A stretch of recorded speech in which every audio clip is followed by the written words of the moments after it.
கிறிஸ்து வருகையின் 4ஆம் ஞாயிற்றுக்கிழமையாகிய இந்த நாளிலே உங்கள் யாவரையும் இறைமைந்தன் இயேசுவின் திருப்பெயரிலே இந்த திருவருகையின் கடைசி ஞாயிறு, அடுத்து நம்ம கிறிஸ்து பிறப்பின் பண்டிகையையும் புத்தாண்டையும் கொண்டாட ஆயத்தமாக இருக்கிறோம். இந்த கடைசி ஞாயிறை நாம் த சண்டே ஆஃப் லவ் என்று நம்ம சொல்லுகிறோம். ஆகவே இந்த நாளிலே த கேண்டில் ஆஃப் லவ் நாம் ஏற்றுவிட்டு இந்த ஆராதனைக்குள்ளே கடந்து செல்வோம்.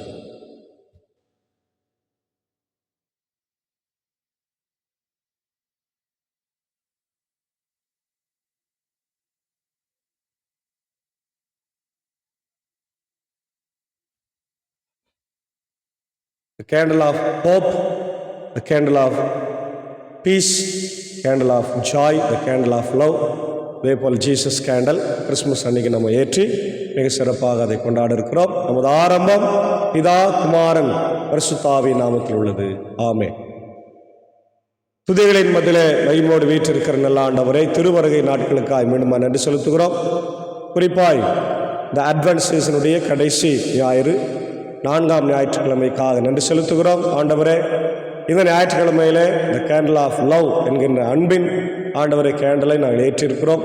எங்கள் வாழ்க்கையில் அன்பு மட்டுமே இருந்து நாங்கள் எல்லாரும் நேசித்து ஆண்டவரை வாழ கிருபைத்தார். நாள் இறைச்சி பாடல் வேலையும் ஆசீர்வதியும் ஆசீர்வாதங்களை எல்லாருக்கும் தந்து வழி நடத்தும். இறை மைந்தன் இயேசுவின் மூலம் ஜெபிக்கிற நல்ல பிதாவே, ஆமென். காலை வேளையிலே 157வது ஞான பாடலாகிய தமது குமாரனை தந்த ஈவுக்காக என்ற பாடலை நாம் சாரோடு இணைந்து பாடுவோம். 157.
இயேசு கிறிஸ்துவில் அன்பார்ந்தவர்களே, மீண்டுமாக கிறிஸ்து திருவருகையின் இந்த 4ஆம் ஞாயிற்றுக்கிழமை கடைசி ஞாயிற்றுக்கிழமையிலே உங்களை சந்திப்பதில் மிகுந்த மகிழ்ச்சி அடைகிறோம்.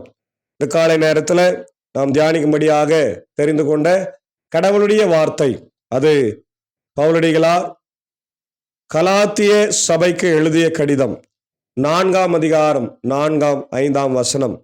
கலாத்தியர் 4:4-5.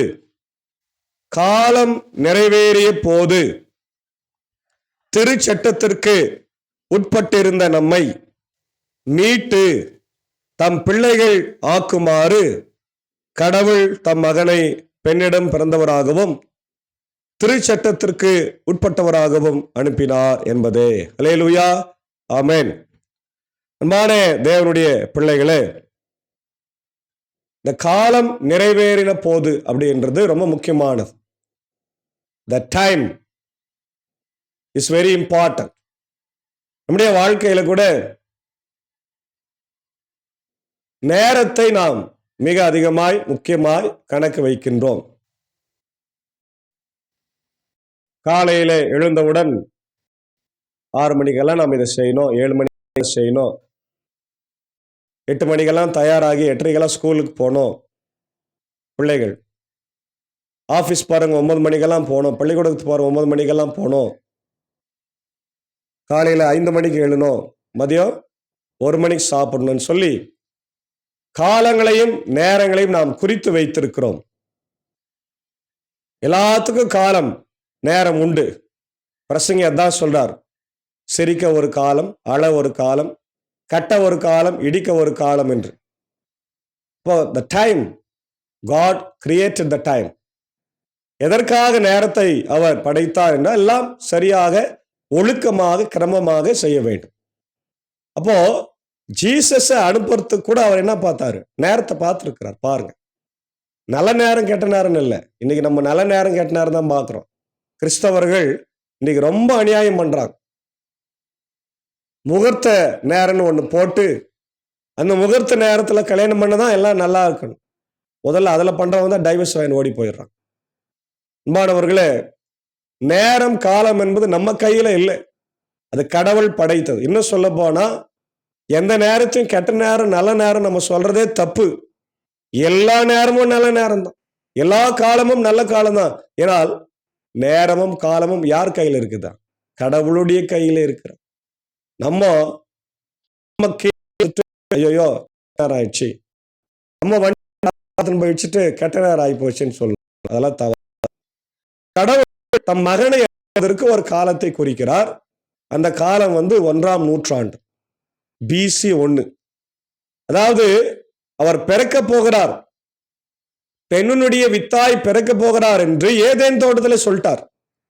ஆதியாகமம் 3:15 நமக்கு ரொம்ப அழகா அங்கே சொல்லியிருக்கிறார். பாருங்க, தொடக்க நூல்ல 3:15 நான் வாசிக்கிறேன். உனக்கும் பெண்ணுக்கும் உன் வித்துக்கும் அவள் வித்துக்கும் பகையை உண்டாக்குவேன், அவள் வித்து உன் தலையை காயப்படுத்தும், நீ அதன் குதிகாலை காயப்படுத்துவாய் என்றார். பார்த்தீங்களா? பெண்ணின் வித்தாக இயேசு பிறப்பார், பெண்ணின் வித்தாக ஒரு மீட்பர் பிறப்பார் என்று ஏதேன் தோட்டத்திலே உலகத்தை படைக்கும் போதே சொல்லிட்டார். The very first time of the world, the created world, ஆதியிலே சொல்லிட்டார்.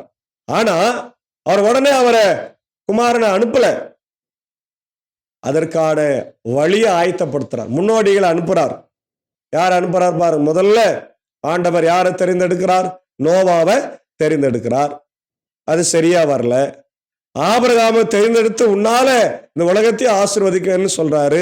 ஓகே, அதுல கொஞ்சம் சரியா வந்துச்சு. அதுக்கப்புறம் மோசே வராரு. அதுக்கப்புறம் ஆபிரகாமுடைய மகன் ஈசா, முன்னாடி ஆபிரகாம், ஈசாக்கு, யாக்கோபு, இவங்கெல்லாம் ஈசாக்கின் பிள்ளைகள் எல்லாம் வராங்க. அது மாதிரி வரிசையா தலைவர்களை அனுப்புறாரு, ஜட்ஜஸ் அனுப்புறாரு, அரசர்களை அனுப்புறாரு, ப்ராஃபட்ஸ் அனுப்புறாரு. கடைசியா யோவான் ஸ்நானகன் வராரு. இதெல்லாம் இவங்கெல்லாம் என்ன செய்யறாங்க? இயேசு வருகிறார் என்ற செய்தியை தம்பட்ட அடிக்கிறாங்க. கடைசியா மிக சிறப்பாக தம்பட்ட அடிச்சவர் யோவான் ஸ்நானகன். அவர் காலத்துலதான் இயேசு பிறக்கிறார். அப்போ முதல் நூற்றாண்டுல ஆண்டவர் பிறக்கிறார். யார் வயிற்றுல? கன்னி மரி வயிற்றுல. அதான் சொல்றார், காலம் நிறைவேறின பொழுது, the fullness of time. இங்கிலீஷ்ல the fullness. என்ன அந்த fullness அப்படின்னா, இந்த உலகம் வரலாற்று ரீதியாக, இல்லை ஜியோகிராபிக்கலாக, அதே நேரத்தில் ஹிஸ்டாரிக்கலாக வரலாறு ரீதியாக பூகோள ரீதியாக அது தயாராக இருந்தது. எப்படிலாம் தயாராக இருந்தது பார்த்தீங்கன்னா, நீங்கள் பார்த்தீங்கன்னா இஸ்ரவேல் தேசம் ரோமருக்கு அங்கே அடிமையாக இருந்தாங்க. யார் அந்த ரோமர்? இந்த மகா அலெக்சாண்டர், கிரேட் அலெக்சாண்டர் என்ன பண்றார்? அதற்கு முன்னாடி த கிரீக் கிங் எம்பரர் அவர் என்ன பண்றாரு? அவர் போற இடமெல்லாம் AD 300 என்று நாம் பார்க்கிறோம். அவருடைய காலகட்டம் AD 320. அவருடைய காலகட்டத்தில் அவர் உலகமெல்லாம் சுற்றி வெற்றி பெறுகிறார். உலகத்தை ஒரு குடையின் கீழே கொண்டு வர ஆசைப்படுறார். அப்போ அது நடக்குது. கடைசியா அவர் இறந்தும் போறாரு. அவர் அப்போ போய் என்ன பண்றாரு? கிரேக்க கலாச்சாரத்தை, கிரேக்க பண்பாடை, கிரேக்க மொழியை பரப்புறார். ரெண்டாவது பார்த்தீங்கன்னா 586 முன்னாடி யூதர்கள் பாபிலோனிய மன்னன் நேபுகாத் படையெடுப்பினால சிதறடிக்கப்படுறாங்க. அவங்க எல்லாம் எங்கும் இருக்கிறாங்க. போய் யூதர்கள் தான் இன்னைக்கு channel to the gospel, for the gospel, சுவிசேஷம் அறிவிப்பதற்கான ஒரு சேனல்ஸா பிற்காலத்தில் இயேசு அவர்களை பயன்படுத்தினார், பவுல் பயன்படுத்தினார். சீடர்கள் போகும்போது அவர்களை ஏற்றுக்கணும். இந்தியாவுக்கு கூட தோமா வரும்போது யூதர்கள் கிட்ட வந்தாரு. யூதர்களும் ஏத்துக்கல, புறஜாதியாரும் ஏத்துக்கல, ஆனா தலித் மக்கள் தான் ஏத்துக்கிறாங்க. அது வரலாறு உங்களுக்கு தெரியும் இல்லையா? அப்போ காலம் நிறைவேறின போதுதான் கிறிஸ்துவை அனுப்பினார். எப்படி அனுப்பினார் பாருங்க. ஸ்திரீன் இடத்துல பிறந்தவராக அனுப்பினார். இரண்டாவது, திருச்சட்டத்திற்கு உட்பட்டு இருந்த நம்மை மீட்டு தம் பிள்ளைகள் ஆக்குமாறு கடவுள் அனுப்பினார். திருச்சட்டத்திற்கு நம்ம என்ன பண்ணோம்? அடிமையா இருந்தோம். என்ன அந்த திருச்சட்டம்? கற்பனைகள், ஆண்டவருடைய சட்டம். இதெல்லாம் சீனாய் மலையில ஆண்டவர் கொடுத்த 10 கற்பனைகள் பிற்காலத்தில் அது 614 எழுதப்பட்டது. நின்றா குற்றம், உட்கார்ந்தா குற்றம், பார்த்தா குற்றம் சொல்லி பல காரியங்களை, வேண்டும் வேண்டாம் என்ற அந்த காரியங்களை எல்லாத்தையும் எழுதி வச்சிருந்தாங்க. இப்போ மொத்த மக்களும் அந்த சட்டத்திற்கு அடிமையா இருந்தாங்க. ஆனால் இயேசுவும் என்ன பண்ணாரு? நம்மளை மீட்கும்படி சட்டத்திற்கு கீழ் வந்தார். சட்டத்தை உருவாக்கியவர். The maker of the law is coming under the law. The maker of the law is coming under the law.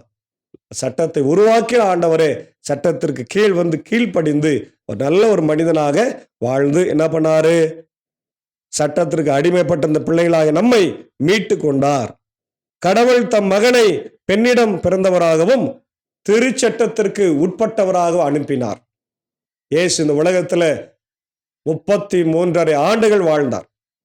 மிக சிறப்பாக அவருடைய ஊழியம் 3.5 ஆண்டுகள் ரொம்ப சிறப்பாக செயல்பட்டார்.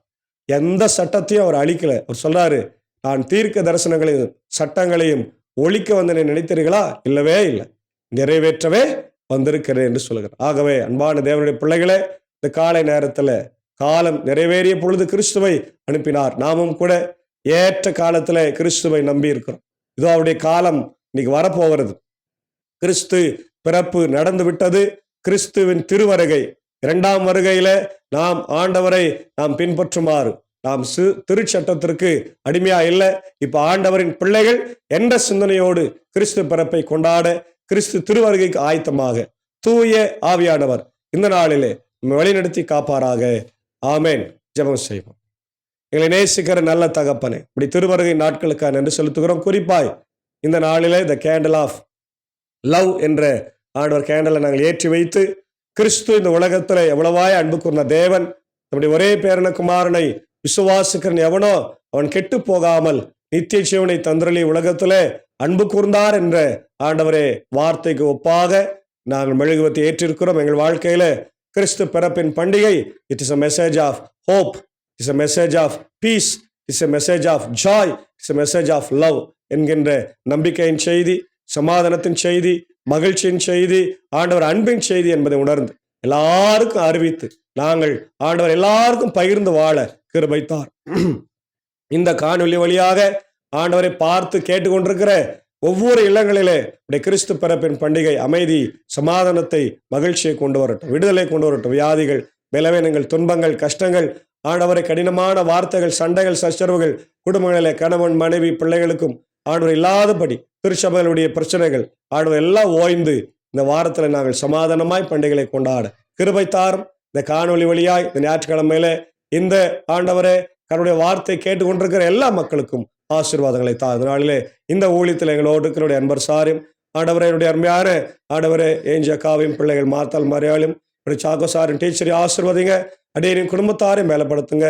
ஒவ்வொருவருக்கும் உடைய கிருபை தங்கிருக்கிடும். இந்த நாளின் இறையாசிரியர்களை தந்து கிறிஸ்துமஸ் பண்டிகைக்காக ஆயத்தப்படவும், குறிப்பாக ஆண்டவரே அந்த பண்டிகையின் ஆண்டவர் நற்செய்தியை எல்லாருக்கும் நாங்கள் அறிவித்து த குட் நியூஸ் லூக்கால ஆண்டவரே ரொம்ப அழகா ஆண்டவரை தேவத்தன் வந்து சொல்றார், இன்று கர்த்தராகிய கிறிஸ்து என்ற ரட்சகர் உங்களுக்காக பிறந்திருக்கிறார், இதுவே நற்செய்தி. இந்த நற்செய்தியை நான் உங்களுக்கு அறிவிக்கிறேன் என்று சொன்ன செய்தியை உலகமெங்கும் அறிவித்து ஆண்டவரை குறிப்பாய் இன்னைக்கு ஏழை எளிய மக்களோடு நற்செய்தியை பகிர்ந்து கொண்டு வாழ தூய ஆவியானவர் எனக்கு கிருபை செய்ய வேண்டும் என்று இயேசுவின் மூலம் ஜெபிக்கிறோம் நல்ல பிதாவே, ஆமென். ஆண்டவராக இயேசு கிறிஸ்துவின் கிருபை, பிதாவாகிய கடவுளின் அன்பு, தூய ஆவியினை நாளிலே நம்ம நேரோடு கூட தங்கி தரித்திருப்பதாக. ஆமென்.